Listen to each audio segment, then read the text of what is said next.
Siya ay matagal ng OFW dito sa ibang bansa. 3 dekada nang sa pamilya ay nangungulila. Subalit ang mag-for good ay hindi pa magagawa sapagkat maraming umaasa sa padalang biyaya. Noon, ang hirap at pagod sa kanya ay baliwala. Sa mga part-time at sa double job, siya ay aligaga. Pangarap niyang umasenso at maging mariwasa ang hinahangad na makamit dito sa ibang bansa. Sa paglipas ng mga taon ay marami siyang napala. Tagumpay na sa lungkot at pangungulila ay nagpawala. Edukasyon ng mga anak ay naibigay na parang himala kapalit ng hirap at sakripisyong sa abroad ay nagawa. Subalit hindi pa rin matatapos ang pasang kalbaryo. Patuloy siyang kakayod sa kabilang panig ng mundo. Mga anak nang magtapos pag-aasawa ang unang inopisyo, ngayon dagdag sa remittance niya ang bagong mga apo. Busilak niyang puso'y walang galit ni pagdaramdam. Handang itaguyod ang pamilya, handang pagsilbihan. Gagawin niya dito sa abroad ang lahat ng paraan upang minamahal sa Pinas ay kanyang matulungan.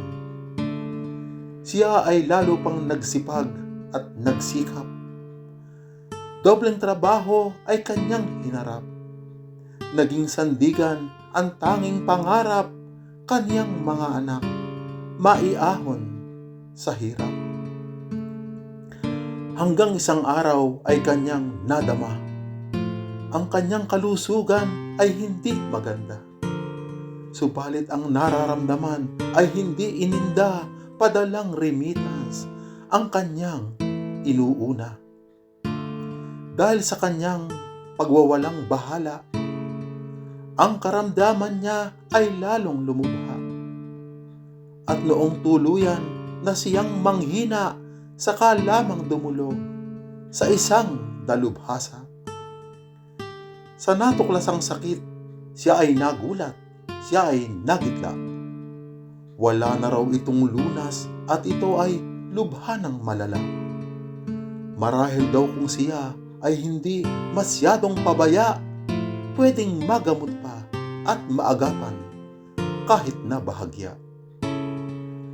Marahil talagang matalino na ngayon ang mga eksperto upang mahulaan ang itatagal ng buhay ng pasyente nito.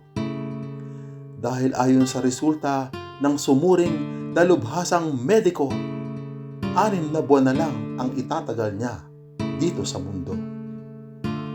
Higit sa nararamdaman ay gumigiit sa kanyang isipan. Mga takot at pangambang sa dibdib ay dumadagan. Kung ang iniindang sakit ay hindi malunasan, pagtulong sa mga anak ay mahihinto ng lubusan. Hindi siya nawala ng pananalig at pag-asa. Umuwi sa Pilipinas at muling nagpakonsulta.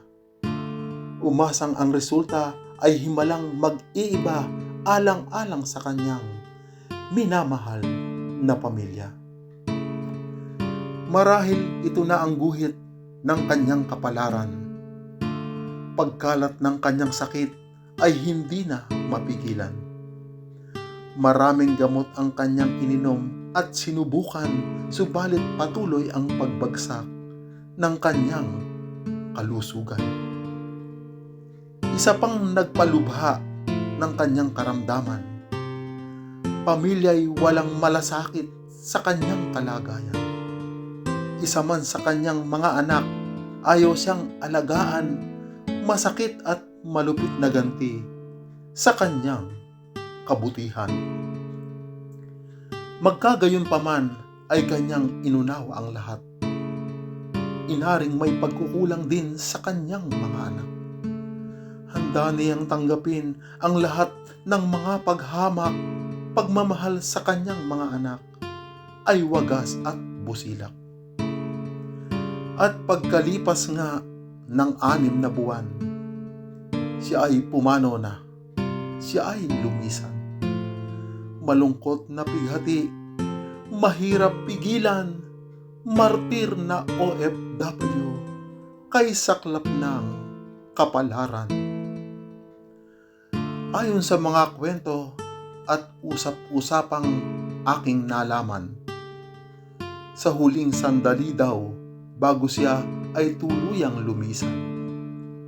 Ang mga huling salita at katagang kanyang inuusal-usal, kaawa-awa, kaawa-awa ang mga anak kong minamahal.